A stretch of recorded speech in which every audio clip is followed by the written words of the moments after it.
It's the green light for jobs. Conklin officials say yes to a GE plan.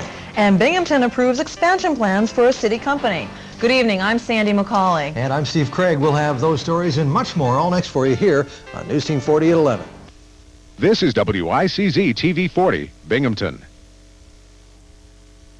Live from WICZ TV.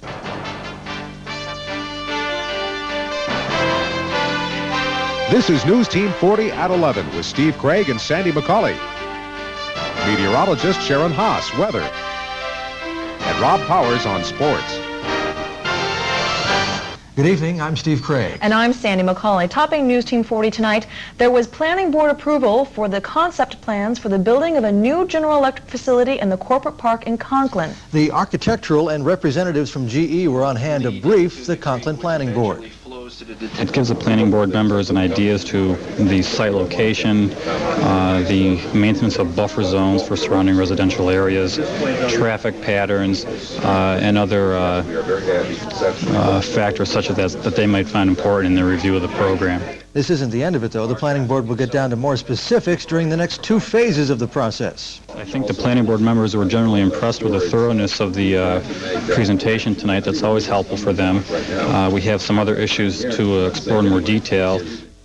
In case you haven't heard, GE plans to assemble circuit boards at the new facility. They say approximately 500 employees will be hired and trained beginning in June of next year.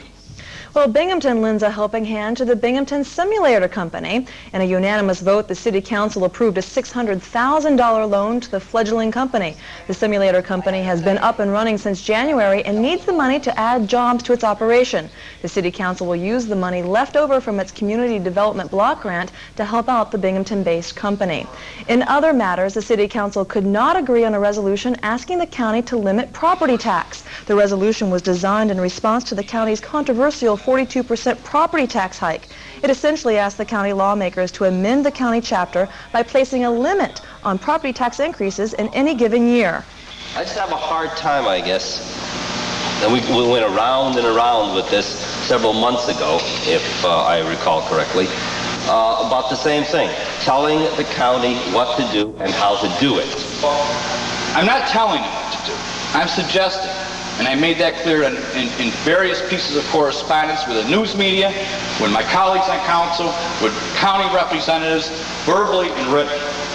The resolution was defeated 6 votes to 3. People who sell cigarettes for a living here in the southern tier are worried tonight, worried that smokers might be tempted to skip south over the border into Pennsylvania to avoid New York's 6 cents a pack cigarette tax hike. Here at John Trinkle's newsstand in Binghamton, 50% of the profits come from cigarette sales.